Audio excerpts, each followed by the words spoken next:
मोक्षमार्गस्य नेतारं वेत्तारं कर्मभूभृतां ज्ञातारं विश्वतत्त्वानां वन्दे तद्गुणलब्धये। तत्वार्थ सूत्र जी ग्रंथ।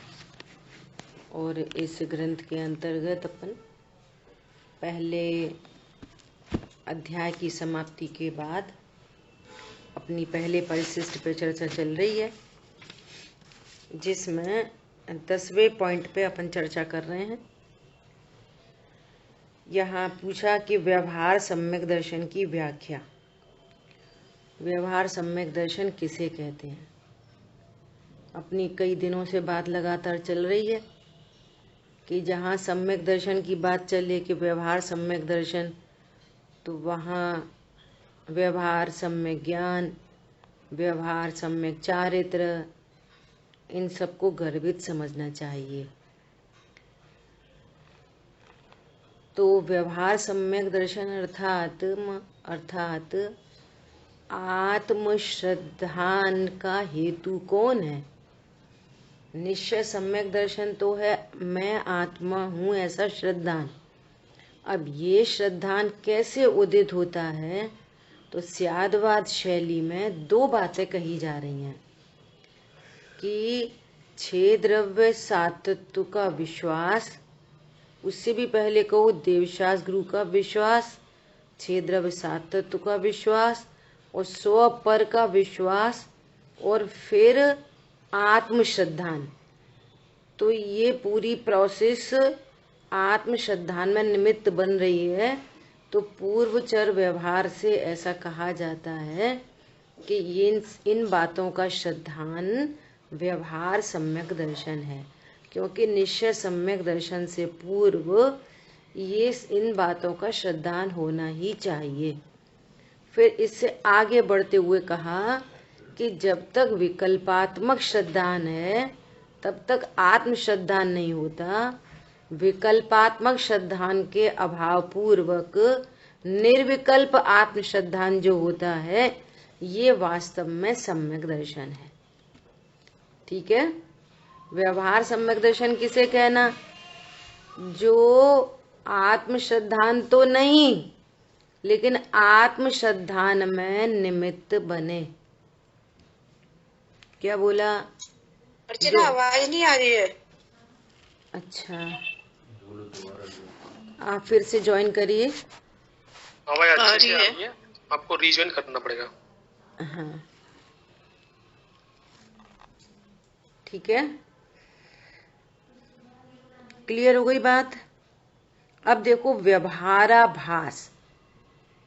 व्यवहाराभास सम्यक दर्शन को कभी व्यवहार सम्यक दर्शन भी कहते हैं। व्यवहाराभास किसको कहना? जो निश्चय तो है ही नहीं और जो व्यवहार भी न हो, जो व्यवहार भी न हो और उसका आभास हो रखा है, ये व्यवहाराभास। ठीक है। कैसे सो कहते हैं? देखो, द्रव्यलिंगी मुनि को आत्मज्ञान शून्य, आगम ज्ञान, तत्वात् श्रद्धान और संयम भाव की एकता भी कार्यकारी नहीं है। देखो क्या बोला? द्रव्यलिंगी मुनि है जिनको आत्मश्रद्धान उदित नहीं हुआ या नहीं हो रहा है ना, और आगम ज्ञान है, बाकी बहुत सारा ज्ञान है। कहना चाहिए कर्म फिलॉसफी का ज्ञान है, पूरा लोक अलोक की रचना का ज्ञान है, और ऐसा नहीं है कि छह द्रव्य सात तत्व को नहीं जानते हो। छह द्रव्य सात तत्व को भी जान रहे हैं। कैसे? आगम पूर्वक। लेकिन जो प्रयोजन भूत सात तत्व हैं, उनके प्रति भेद विज्ञान उदित नहीं हो रहा। भेद विज्ञान हो तो निश्चय रत्नत्र प्रकट हो, लेकिन भेद ज्ञान उदित नहीं हो रहा। अब जो भी कारण बने, है ना, तब क्या कह रहे हैं कि तत्वार्थ श्रद्धान, देखो छह द्रव्य, सात तत्व के नाम, परिभाषा सब याद है, लेकिन कैसा चाहिए? भाव भाषण पूर्वक, जैसा भगवान ने बताया है। बहुत सुंदर आगे चर्चा आने वाली है। दो द्रव्यों की भिन्नता भाषित हो, तब तो आप जीव और पुद्गल को जानते। मैं जीव हूं, पुद्गल नहीं।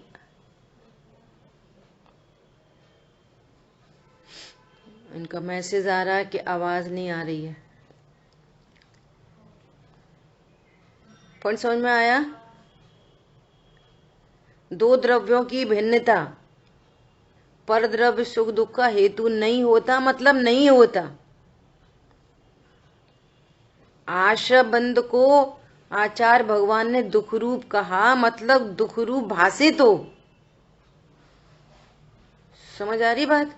संवर, निजरा, मोक्ष ये सुख रूप पर्याय हैं, ये प्रकट करने योग्य उपादेय हैं। इसका अर्थ है आपको सात तत्वों का भाव वासन हुआ तो ये हेतु बनेगा। अभी थोड़ी देर पहले हम लोग अभी राजेंद्र पंडित साहब के साथ बैठे थे, तो ऐसी चर्चा चल रही है। अभी यहाँ प्रोग्राम बहुत सुंदर हुआ शिलान्यास का, 2 दिन, है ना। तो कैसी बात आई, अरे मंडल होते हैं, प्रोग्राम चलता है, बड़े बड़े प्रोग्राम होते हैं। अभी ये तो परमार्थ की बात चल रही है। वे तो कह रहे हैं कि यदि आत्मार्थी बन के भी कोई प्रोग्राम नहीं किया, कोई प्रोग्राम आत्मार्थी बनते हुए नहीं हो रहा, तो फिर क्लेश ही होता है। और कितनी इंपॉर्टेंट बात है भैया, हमारा मंदिर है, सुनना बहुत गंभीरता से। हम करेंगे मंदिर के प्रोग्राम को, भाषा बोल रहे हैं करेंगे, और स्वरूप समझते हैं अरे मैं तो अकर्ता हूं। ऐसे परिणाम बनेंगे निमित्त सम्यक दर्शन में।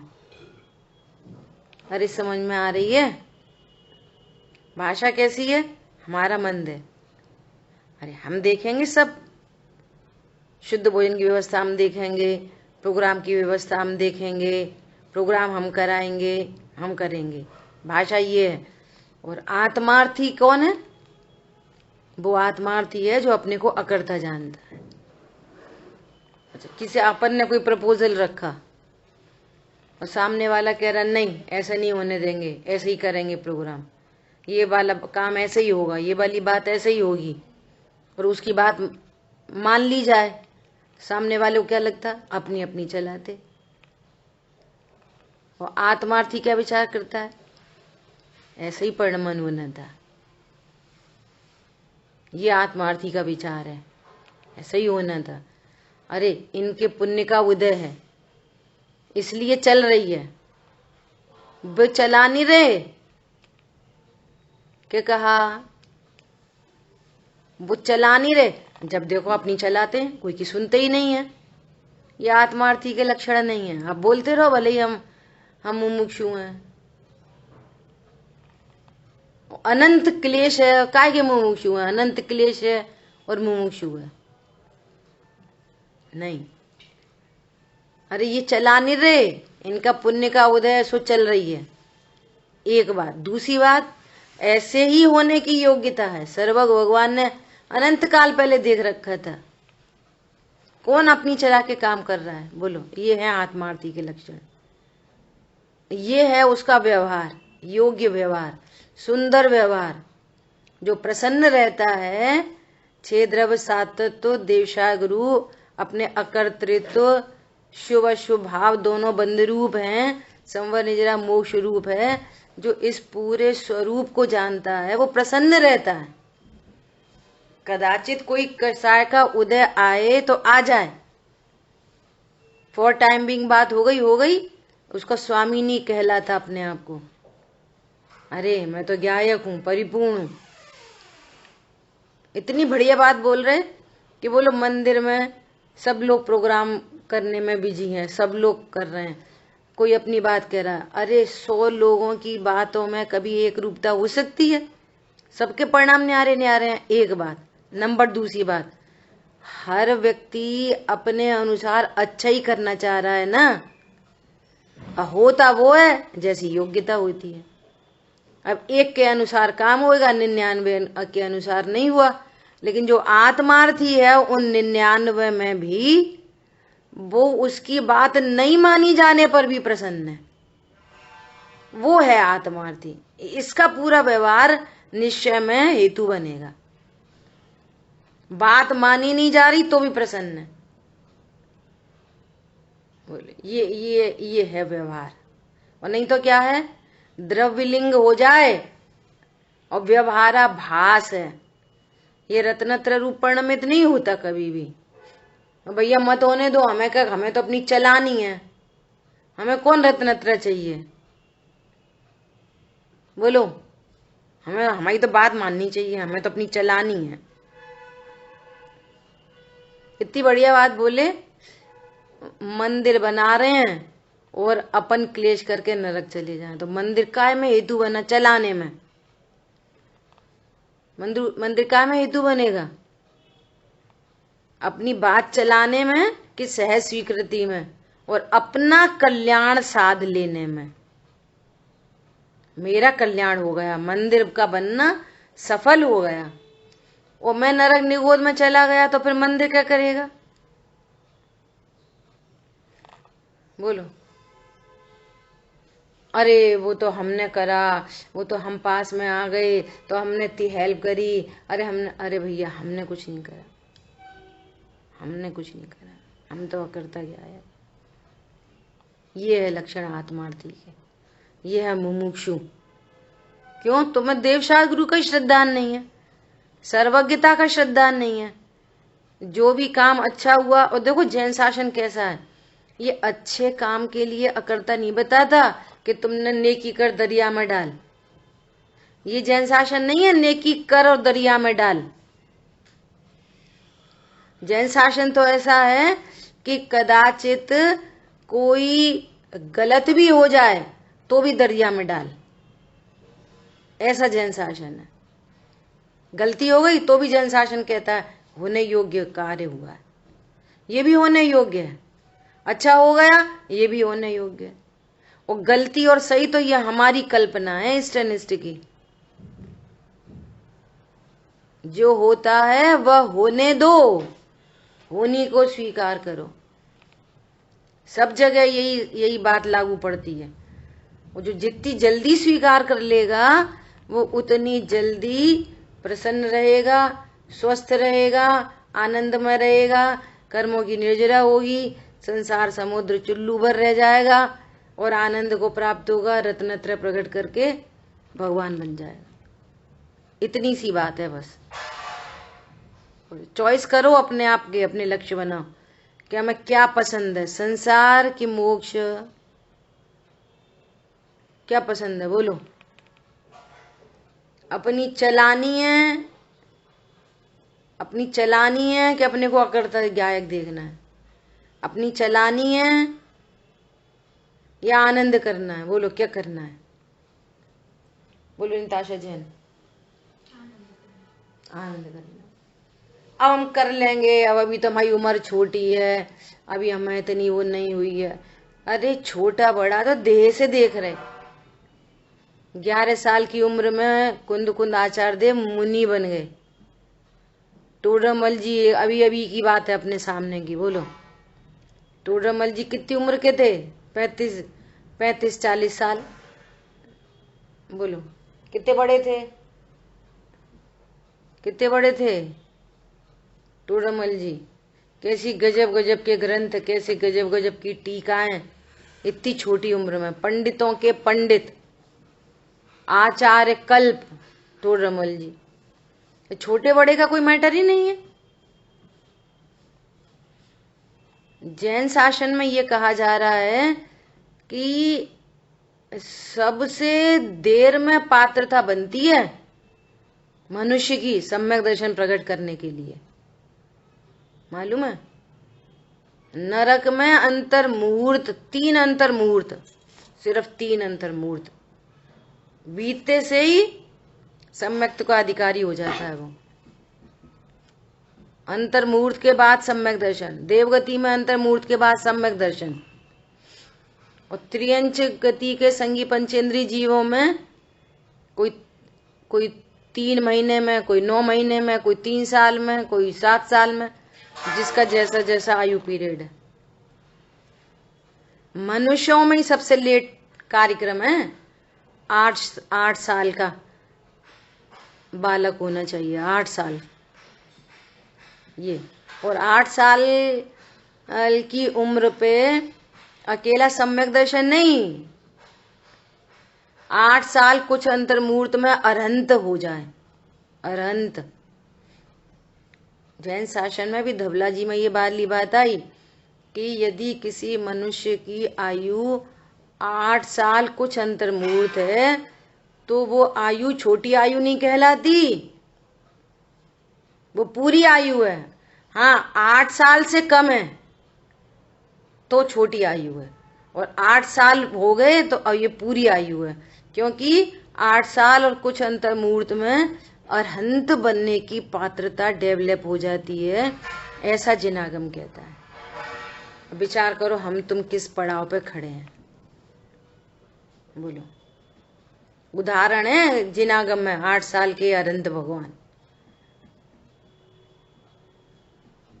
भैया अब नहीं करना परिभ्रमण, अब नहीं करना ऐसा। क्या बोल रहे हैं?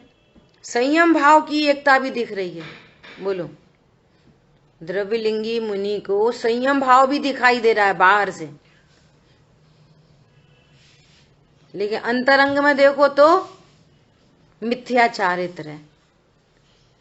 बाहर में क्या दिखाई रहे हैं? 28 मूल गुणों का निरतिचार पालन, और अंतरंग में क्या है? बोलो, मिथ्या चारित्र। ये गजब की बात है। तत्वार्थ सुनना ध्यान से, तत्वार्थ श्रद्धान है, तत्वार्थ श्रद्धान है आगम अनुकूल, और अभी सम्यक दर्शन तो नहीं हुआ, लेकिन तत्वार्थ श्रद्धान है, वो बाहर में कोई संयम भाव भी नहीं दिखाई दे रहा, और भेद ज्ञान में तत्पर है। 2 द्रव्यों की भिन्नता, 2 तत्वों की भिन्नता, द्रव्य पर्याय की भिन्नता जिसे भाषित हो रही है, तो ये इसका तत्वार्थ श्रद्धान सम्यक दर्शन में निमित्त बनेगा। और इसके बिना बाहर में संयम भाव भी है तो मिथ्या चारित्र कहला रहा है। अभी कोई बोले कि इससे पूर्व में जो चारित्र गुण की पर्याय में कार्यक्रम हो रहा है वो क्या है? बोलो, अभी रत्नत्रय तो प्रकट नहीं हुए, और तत्व ज्ञान उसको जबरदस्त है, और भेद विज्ञान करता है, और भेद ज्ञान के बल पर निश्चिंत है, निर्भर है। तो इसकी चारित्र की परिणति में जो मंद कषाय है वो क्या चीज है? बोलो, वो है कारण रत्नत्रय। क्या कहा? वो क्या चीज है? कारण रत्नत्रय। परिणमन नहीं हुआ इस एंगल से भले कह दो, लेकिन ये हेतु बनेगा सम्यक दर्शन ज्ञान चारित्र में। और तत्वार्थ श्रद्धान नहीं है, और 28 मूल गुण के परिणाम है। संयम भाव दिख रहा है बाहर में, अति मंद शुभ भाव दिख रहा है, तो भी वो मिथ्या चारित्र है। अरे समझ में आ रहा है? जी वाजी आ रहा है। ऐसा देखो क्या करें, यहाँ जो तत्वार्थ श्रद्धान शब्द का प्रयोग हुआ, वो कह रहे हैं, आप तो कह रहे हो कि तत्वार्थ श्रद्धान है, आगम ज्ञान है, तत्वार्थ श्रद्धान है, तो फिर सम्यक दर्शन क्यों नहीं हो रहा? तो क्या कह रहे हैं? भाव निक्षेप से नहीं, किंतु नाम निक्षेप से है। भाव नहीं ग्रहण हो रहा उसको, 2 द्रव्यों की भिन्नता का भाव ग्रहण नहीं हो रहा, अत्यंता भाव समझ में नहीं आ रहा। देखो, किसी ने कुछ कहा और इधर अपने को गुस्सा आ गया, तो गुस्सा आ जाना कोई बड़ी बात नहीं है, वो प्रॉब्लम की चीज नहीं है। प्रॉब्लम ये है कि उस क्रोध के कारण को यदि आप परद्रव्य मान रहे हो तो ये आपकी मान्यता बहुत खोटी है, ये निगोद का कारण है। क्या बोला? क्रोध उत्पन्न हो गया, वो कोई बड़ी बात नहीं है, वो बड़ी चीज नहीं है। बड़ी चीज ये है कि आप इस क्रोध का कारण परद्रव्य को मानते हो, ये तुम्हारे निगोद का कारण है, और परद्रव्य को नहीं जान रहे कि नहीं नहीं, परद्रव्य का अत्यंत अभाव है दो द्रव्यों में, परद्रव्य के कारण मुझे क्यों क्रोध हो रहा है? अरे मेरी अनिष्ट की कल्पना है, अरे मुझे पर लक्ष्य हुआ है, अरे मेरे कोई तीव्र कर्म का उदय है। आप ऐसा विचार करोगे और किसी अन्य का दोष नहीं देखोगे तो आपकी कहानी सुलटेगी, नहीं तो नहीं सुलटेगी। क्या कहा? क्या विचार करना चाहिए? बोलो। जोर से बोलो। सुना ही नहीं? सुना नहीं ना? हाँ तो फिर बोलो। अजय भैया क्या पूछ रहे? बोलो, आप सोच के रखो तब ये नाम निश्चित कैसे, वो क्लियर नहीं हुआ एक चीज। हाँ। दूसरी चीज ये है, जैसे व्यवहारावासी अगर कोई जीव है तो व्यवहारावास में 6 द्रव्य और 7 तत्वों का उनको आगम पूर्वक ज्ञान तो है, पर भाव वासन नहीं है। पर भाव वासन में जैसे अभी आपने कहा था कि भाव वासन उसे जो है आश्रम का और बंद का भाव वासन तो उसे है, बाकी के संबर निजरा और जो है उनका भाव वासन शायद है या नहीं है, ये कैसे क्लियर हो? देखो, जिसको एक तत्व का निर्णय होगा उसको सब का निर्णय होगा। जिसको एक तत्व मिसिंग है तो सब की भूल है। ऐसा नहीं हो सकता कि 2 का तो है और 3 का नहीं है, वो तो सब एक साथ ही होगा। 7 तत्वों का निर्णय एक साथ होता है, कहने में सुनने में क्रम पड़ेगा। नंबर 1। नंबर दूसरी बात, पहले तो नाम निक्षेप की बात करते हैं। अपन ने पहले पढ़ा था ना, नाम निक्षेप, भाव निक्षेप, द्रव्य निक्षेप, स्थापना निक्षेप, पढ़ा था ना? तो समझ में आ गया था। वही है। देखो, तत्वार्थ शब्दांश से क्या मतलब है उसका, नाम निक्षेप से? क्या भाव निक्षेप नहीं है पर नाम निक्षेप है? नाम निक्षेप ऐसे ही। अब इस किसी चीज का नाम रख दिया पेंसिल, तो हम भी बोल रहे पेंसिल। अच्छा, लेकिन किसी ऑब्जेक्ट को समझ लिया कि तत्व शब्दान है। सुनो, हमने इसका नाम रखा पेंसिल। अब बच्चे से पूछा व्हाट इज दिस, बच्चा बोला दिस इज अ पेंसिल।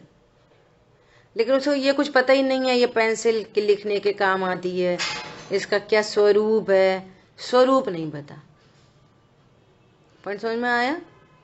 ऐसा पूछो कि व्हाट इज दिस, तो वो कह रहा दिस इज बनाना, और बहुत ही भूख लग रही है, और बनाना उस पिक्चर में भी देखा है और बनाना सामने भी रखा है, और उसे भूख लग रही है, लेकिन उसको ये नहीं पता ये कोई खाने की चीज है। भूखा है और सामने बनाना रखा है और बोल भी रहा है कि ये बनाना है, this is a banana. What is this? This is a banana. तो ते भूख लग रही है तो खा ले भैया, ये नहीं पता कि ये कोई खाने की चीज है, इससे भूख मिटती है। ऐसी 7 तत्वों में लगा लो कि आशब दुकार घनेरे, है ना? अब आप बता रहे हैं आश्रव का क्या स्वरूप है कि दुख की उत्पत्ति, ये आश्रव है ना? और अपनी परिणति में शुभ शुभाव उत्पन्न हो रहे हैं, और यही नहीं पता चल रहा है कि ये दुख रूप परिणाम है। राग आदि प्रगट ये दुख देन, तिन्ही को सेवत गिनत चैन। भगवान जब बता रहे हैं कि ये दुख रूप है, तो दुख रूप जान के उनके अभाव का उपाय किया जाएगा कि उन्हीं का सेवन किया जाएगा? वे कम छूटे हैं, ज्यादा छूटे हैं, जल्दी छूटे हैं, देर में छूटे हैं, इज डिफरेंट। बट आशब के बारे में आपको क्या निर्णय है? बोलो, क्या निर्णय है आशब के बारे में? ये दुख रूप है, सुख रूप है, संसार के कारण है कि मोक्ष के कारण है? अरे भैया, अरे भैया वो तो ऐसा खाते, संसार के कारण। अरे भैया वो तो ऐसा पूजा करते, अरे भैया उनको तो ऐसे दयादान के परिणाम है, मानो जी मोक्ष ही चले जाएंगे। तो भैया आश्रम से मोक्ष कौन जाता है? तो कान भाव निक्षेप हुआ। नाम से तुम्हें परिभाषा याद है? नाम याद है, स्वरूप ही नहीं पता कि ये दुख रूप है। ये तो गुरुदेव श्री की बड़ी बात है कि गुरुदेव श्री कह रहे कि प्रभु जिस परिणाम से तीर्थंकर प्रकृति बनती हो ऐसा परिणाम भी है। बोलो, जिन भावों से तीर्थंकर प्रकृति का बंध होता हो, बंध। बोलो, आज अपने को कोई ऐसे बहुत लोग आपस में चर्चा करते हैं ना, फोन आते हैं, ऐसे कोई बात करें, अरे सही में आप तो इतना अच्छा पढ़ाते हो, आपको बिल्कुल एकदम तीर्थंकर, आप तो तीर्थंकर ही बनोगे। तो बोलो आपको कैसा लगेगा सुन के? बताओ। जिन परिणामों से तीर्थंकर प्रकृति बंधे वो परिणाम है कि उपादेय है? है। तो जिस परिणाम से तीर्थंकर प्रकृति बंधे वो खबर है वो कैसे परिणाम होते हैं? खबर है कैसे परिणाम होते हैं? दर्शन विशुद्धि, वात्सल्य, भैया वृत्ति, अनंत भक्ति, है ना, प्रवचन भक्ति। मालूम है वो कैसे परिणाम होते हैं? हम लोग कल्पना नहीं कर सकते उन परिणामों की। उन परिणामों को हे बता रहे हैं तो तुम्हारे चुटुर पुटुर के परिणाम कौन सी जगह लगते हैं? अब उन परिणाम से अहंकार हो तो ये मोक्षार्थी के लक्षण है, ये कहना है। पॉइंट समझ में आ गया? यहाँ तो टू दी पॉइंट बात चाहिए। हो रहे हैं वो अलग बात है, वो तो होंगे अभी तो। और घटता हुआ अशुभ होगा, बढ़ता हुआ शुभ होगा, वो तो होगा। लेकिन उन शुभ अशुभ भावों को क्या समझते हो? क्या चीज है? अरे गेहूं का दाना आएगा तो उसमें उसका भूसा भी आएगा, पर तुम भूसा को क्या समझते हो? गेहूं की जगह प्रयोग करते हो भूसा को? बोलो, जहां गेहूं होएगा वहां भूसा होएगा ही होएगा, ये तो प्राकृतिक व्यवस्था है। लेकिन भूसा के ढेर को देखकर कौन प्रसन्न होता है? बोलो, भूसे के ढेर को देखकर कौन प्रसन्न होता है? जानवर प्रसन्न होते हैं, कोई मनुष्य प्रसन्न नहीं होता। मनुष्य तो उसको बाई प्रोडक्ट अपने लिए यूजलेस समझता है, होता है। लेकिन ऐसे ही मोक्ष मार्ग के अंतर्गत ये बढ़ते हुए शुभ भाव होते हैं, लेकिन जिसने भाव निक्षेप से आशव तत्व को जाना है तो कितना भी हाईएस्ट शुभ परिणाम हो उसको तो बंध का ही कारण जान रहा है, तो उसका पालेगा पोसेगा काय को? वो तो उसके अभाव का उपाय बनाएगा। और उसका अभाव कैसे होगा? कि स्वभाव के आश्रय से। और स्वभाव का आश्रय हुआ, आशा बंध मिटा, संवर निद्रा प्रकट हुए। क्या बोला? ये भाव वासना। फिर कैसे अहंकार करेगा? बोलो, धन के ऊपर अहंकार कैसे होएगा? हम तो बहुत धनवान है, कैसे होएगा? तू ज्ञानवान है कि धनवान है भैया? कौन है? शरीर की क्रियाओं से अहंकार कैसे होएगा? और अहंकार अकेला नहीं, दीनता भी कैसे होएगी जब देह की क्रिया में कर नहीं सकता? दीनता भी किधर से आएगी? समझ आई बात? कोई बहुत 1 करोड़ रुपए का लाभ होएगा तो उसको लाभ कौन जानेगा? किस मुमुक्षु को लाभ लगेगा 1 करोड़ रुपया के लाभ से? कौन कहेगा कि ये लाभ है? अरे रत्नत्रय प्रकट होना लाभ है। एक मुमुक्षु का लाभ है रत्नत्रय प्रकट होना। वो दौड़ते भागते शुभ भावों में दिखाई देगा, लेकिन शुभ भाव उसका प्रयोजन नहीं है। उसका प्रयोजन आत्म श्रद्धान है। दिखेगा उसी बीच में, पर वो उसका प्रयोजन नहीं है। क्या करें? प्रयोजन आत्म श्रद्धान है। एक ही लक्ष्य, एक ही लक्ष्य, एक ही लक्ष्य, एक ही लक्ष्य, ये है। समझ आ गई बात? ये भाव निश्चय, किसी शुभ भाव का अहंकार नहीं।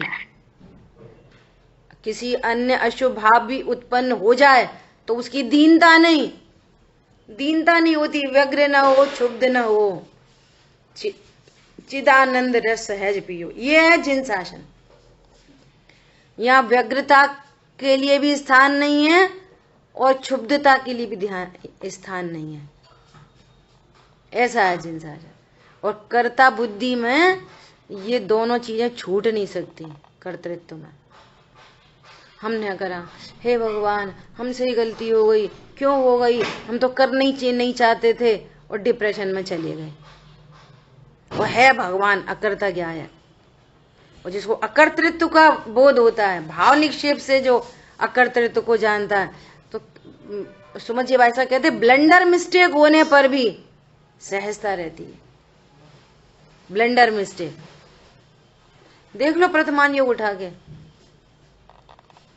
बोलो, अंजन चोर सप्तव्यसनी अंजन चोर, तत्व ज्ञान हुआ, सम्यक दर्शन प्रकट हो गया। ब्लंडर मिस्टेक एक समय की पर्याय है। अभी किसी विद्वान के प्रवचन में, शायद भैया जी के में, आदरणीय राजेंद्र पंडित साहब के प्रवचन में ये वाली बात आई थी।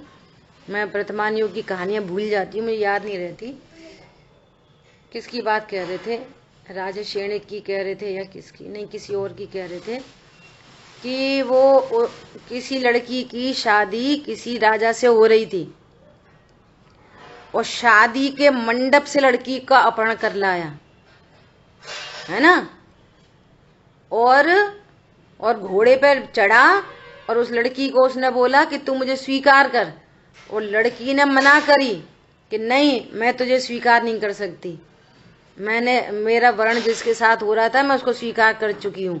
तो उसने तलवार निकाली और लड़की का सर काट दिया, और एक हाथ में लड़की की मुंडी बालों से पकड़ा और एक हाथ में तलवार, और घोड़े पर चलता चला जा रहा।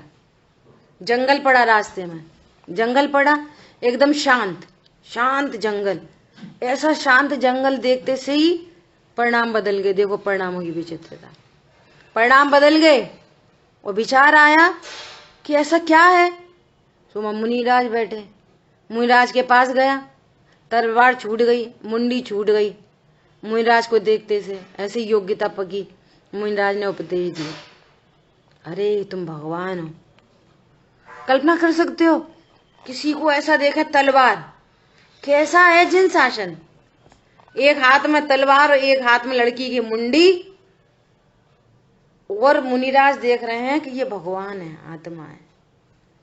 ऐसा नहीं कह रहे ये क्या करके आया है, हत्यारा, हत्यारा नहीं कह रहे, क्या बोल रहे हैं, भगवान आत्मा। अच्छा प्रश्न है, क्यों बोल रहे हैं भगवान आत्मा? आपसे प्रश्न है, मुनिराज जिसने मुंडी हाथ में और तलवार हाथ में पकड़ रखी है, उसको भगवान आत्मा क्यों कह रहे हैं, उसको हत्यारा क्यों नहीं कह रहे? बोलो। क्योंकि वो ना द्रव्य दृष्टि से देख रहे हैं, पर्याय दृष्टि नहीं देख रहे। उन्होंने जो सिद्ध भगवान के पास त्रिकाली शुद्ध एकदम प्योरेस्ट जो है वही उस व्यक्ति के अंदर भी है। उन्होंने देह दृष्टि नहीं रखी। उस तो प्रश्न का आंसर सही है, लेकिन इससे और बहुत सटीक आंसर ये है कि जीव ऐसा ही होता है। वे जीव पने, द्रव्य दृष्टि मत बोलो, द्रव्य दृष्टि मत, बात तो एकदम सही है, द्रव्य दृष्टि से देख रहे, लेकिन आप द्रव्य दृष्टि न बोलकर ऐसा बोलो वो जीव दृष्टि से देख रहे, जीव पने देख रहे। क्या प्रॉब्लम आ जाएगी?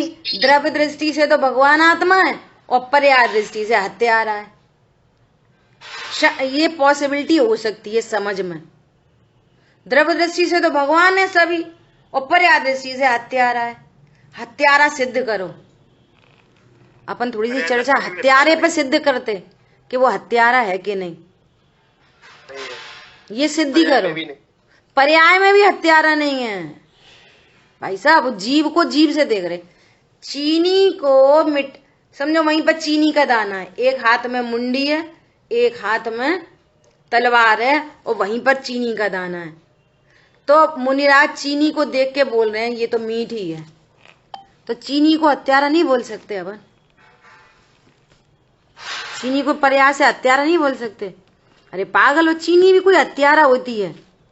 चीनी तो द्रव्य स्वभाव से भी मीठी है और पर्याय स्वभाव से भी मीठी है। चीनी को कैसे देखोगे? चीनी पने देखोगे ना। जीव को कैसे देखोगे? जीव पने देखो। द्रव्य दृष्टि से भगवान आत्मा है कि पर्याय में भी भगवान आत्मा है? गले नहीं उतरेगी ये वाली बात। और जिनके उतर गई उनने ताली बजा दी। कैसे? सुनो, जीव पर्याय में भी कैसा है? चलो, द्रव्य दृष्टि से तो भगवान है, लेकिन पर्याय में भी जीव कैसा है? बोलो। पर्याय में भी जानने वाला है। तो ज्ञान की पर्याय ने मुंडी काटी है, तलवार चलाई है, कि ज्ञान की पर्याय ने भी जाना है मात्र? बोलो। मात्र जाना है। मात्र जाना है। ओके। अब नंबर 2, भाव तो किए ना उसने, भाव तो किए ना। हाँ भाव किए, मारने का भाव किया, ठीक है, मारने का भाव किया। वो कौन सा तत्व है? जीव तत्व है कि आश्रव तत्व है? आश्रव तत्व। तो जीव आश्रव कर सकता है क्या चॉइस से? नहीं। ठीक है, तो आश्रव तो हुआ ना उसकी परिणति में। हाँ हुआ, मान के चलो आश्रव उसकी परिणति में हुआ है। अब इस राग की पर्याय ने मारा है क्या जीव को, दूसरे को? राग की पर्याय भी मार सकती क्या? ज्ञान तो नहीं मार सकता, लेकिन राग की पर्याय मार सकती क्या? बोलो। राग की पर्याय, जिस पर्याय में ये भाव उत्पन्न हुआ कि मैं इसको मार डालूं, वो राग की पर्याय के भी हाथ पैर हैं कि नहीं? वो राग की पर्याय भी कैसे मारेगी पर को? हाथ पैर किसके हैं? अरे बोलो। शरीर के। शरीर के। तो जीव शरीर है कि आश्रव है कि जीव जीव है? भगवान आत्मा है, पर्याय में भी मात्र ज्ञाता है। हमको ये समझ में नहीं आती है भैया। शरीर की क्रिया शरीर में होती है, शरीर से होती है, शरीर के ही कारण होती है। परिणामों का शरीर का निमित्त नैमित्तिक संबंध है बस। लेकिन राग की पर्याय शरीर में का परिणमन नहीं कर सकती। इतनी बात हो गई। अब अन्य जीव से बात करो। उसकी आयु कर्म का अभाव होए तो कोई गर्दन काट सकता है कि बिना आयु कर्म के अभाव से भी कोई गर्दन काट सकता है? बोलो। यदि सामने वाले का आयु कर्म पूरा नहीं हुआ हो तो कोई उसकी गर्दन काट सकता है? बोलो। नहीं काट सकता। नंबर 1। नंबर 2, उसके ही पूर्व कर्म के उदय में यह घटना घटी है कि एक जीव दूसरे जीव को सुखी दुखी या मार बचा सकता है। आपको 4 अनुयोग लगाने पड़ेंगे, पूरी बात की एनालिसिस करनी पड़ेगी, आखिर घटना क्या घटी है, तब आप विचार कर पाओगे बहुत शांति से, बहुत सूक्ष्मता से कि ये क्या स्वरूप है।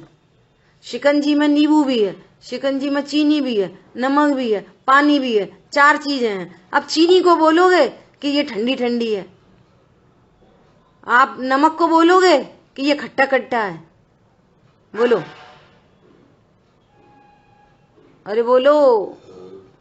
अच्छा बताओ, शिकंजी कहाँ पे है? गिलास में है कि शिकंजी में है? कहाँ पे है? अच्छा, शिकंजी अगर गिलास में हो तो क्या प्रॉब्लम खड़ी होगी? अगर शिकंजी बनना पड़ेगा। ये गिलास को शिकंजी बनना पड़ेगा। ये न्याय है, ये स्वरूप है।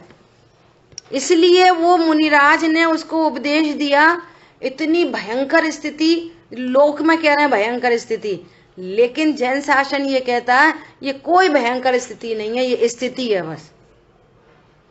इसके इधर के कर्म का उदय आदि इसके कर्म के उदय आदि, इसकी योग्यता उसकी योग्यता, दो चीजें एक साथ एक समय पर घटित हो रही हैं। अनादिकाल से इस जीव को ऐसा भ्रम है, इसके कारण इसको मानता है, इसके कारण इसको मानता है, इसके कारण तो दुखी बना रहता है।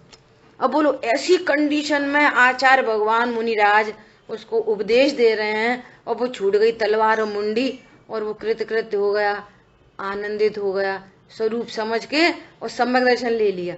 हम कल्पना कर सकते हैं अभी का हत्यारा सम्यक दर्शन ले ले, 1 घंटा पहले का हत्यारा, 2 घंटे पहले का हत्यारा और सम्यक दर्शन ले ले? हो सकता है ऐसा? बोलो। सम्यक दर्शन ले लिया, भाव निक्षेप से। अभी तो 4 ही तत्व हैं। अज्ञानी मिथ्या दृष्टि के पास कितने तत्व हैं प्रीति जैन? बोलो 7 हैं कि 6 हैं?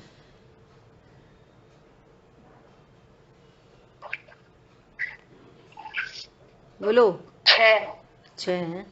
कौन कौन से हैं तुम्हारे पास अभी? बोलो नाम बताओ 6 के।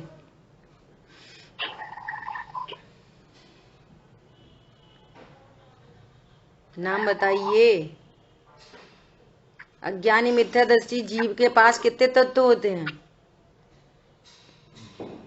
भाई साहब? बोलो। 4 होती है। 4 होते हैं। कौन कौन से? जीव, अजीव, आशवन, 4 होते हैं। 6 किधर से आए? अभी संवर निजरा है आपके पास? बोलो।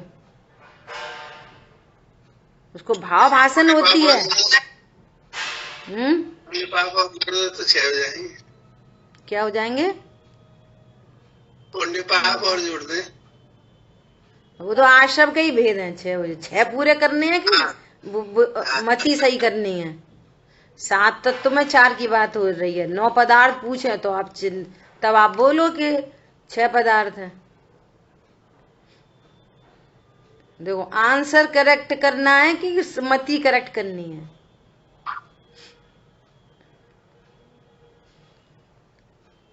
समझ में आई बात? ये भाव वासना, उसको जीव का भाव वासन होता है, अजीव का स्वरूप पता चलता है, आशा बंध का स्वरूप पता चलता है, उसको हे जानता है, आत्मा उपादेय है, यही ग्रहण करने योग्य। ऐसा ही मैं हूं, मैं करता ही गायक हूं, परिणति निर्वाह रहने लगी। भाव निक्षेप से उसको 4 तत्व का स्वरूप पता चल गया, संवर निजर प्रकट हो गया। 6 तत्व 4 के 6 हो गए। आ रही बात ख्याल में? ऐसा ठीक है। अभी अपना समय हुआ है, शेष चर्चापन और आगे करेंगे। जिन वाणी के ज्ञान से सूझे लोकालोक, सो वाणी मस्तक नमो सदा दे तो दो। बोलिए द्वाशांगमयी जिन वाणी माता की जय। जय जिनेन्द्र सभी को।